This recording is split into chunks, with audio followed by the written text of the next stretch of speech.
ایک अरब का नवाब था जो अपनी हुकूमत का हाल जानने के लिए अक्सर रात के अंधेरे में आम लिबास पहनकर शहर की तंग गलियों में निकल जाया करता था। वो छुप छुप कर देखता कि उसकी रियाया सुकून में है या तकलीफ में।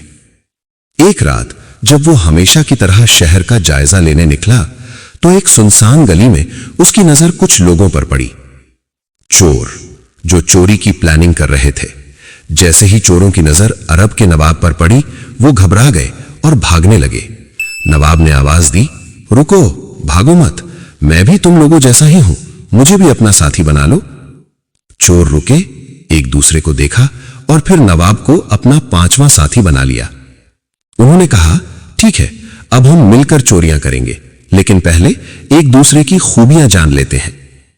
पहले चोर ने कहा, मेरी खूबी यह है कि चाहे रात हो या दिन, अगर मैं किसी इंसान को एक बार देख लूं तो 50 साल तक उसका चेहरा नहीं भूलता।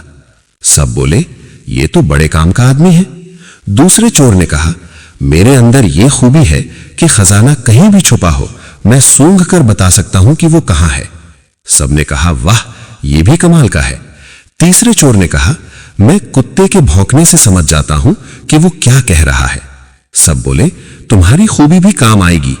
चौथे चोर ने कहा, मैं मजबूत से मजबूत दीवार भी तोड़ सकता हूं। अब बारी आई पांचवें साथी की। सबने अरब के नवाब से पूछा, भाई, अब तुम बताओ तुम्हारे अंदर क्या खूबी है। नवाब ने शांत आवाज में कहा, मेरी खूबी यह है कि अगर तुम पकड़े जाओ, चाहे फांसी के तख्ते पर ही क्यों न खड़े हो, अगर मैं चाहूं तो तुम्हें वहां से भी बचा सकता हूं। चोरों ने हंसते हुए कहा, ठीक है, अब वादा करो कि हम सब अपनी अपनी खूबियों का इस्तेमाल एक दूसरे की मदद के लिए करेंगे। सबने वादा किया। फिर चोर बोले, चलो आज अरब के नवाब के महल में चोरी करते हैं। उन्हें क्या पता था कि नवाब खुद उनके साथ खड़ा है। रात भर सबने अपनी अपनी खूबियां इस्तेमाल की और नवाब का पूरा खजाना निकाल लिया। नवाब बोला, चोरी तो हो गई, लेकिन सुबह बवाल मच जाएगा, हम पकड़े जा सकते हैं। मैं एक वीरान हवेली जानता हूं, चलो खजाना वहीं छुपा देते हैं और रात भी वहीं गुजारते हैं। सबको बात पसंद आई। सुबह हुई, चोरों ने नवाब से कहा, तुम बाहर जाकर हालात का जायजा लो।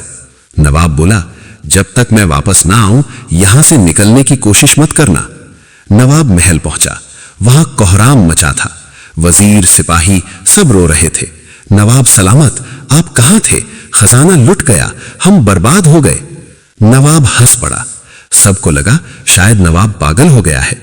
नवाब ने सुकून से कहा, सिपाही लेकर जाओ, पुरानी हवेली में चोर छुपे हैं, खजाना भी वहीं है। जब चोर पकड़े गए तो चेहरा पहचानने वाले चोर ने नवाब को देखकर कहा, अरे ये तो हमारा पांचवा साथी है। तभी चोरों को सारी सच्चाई समझ में आई। रोते हुए बोले, नवाब सलामत, हमसे गलती हो गई, हमें माफ कर दीजिए। लेकिन आपने भी हमसे वादा किया था कि सब अपनी अपनी खूबियों से एक दूसरे की मदद करेंगे। हमने अपना वादा निभाया, अब आपकी बारी है।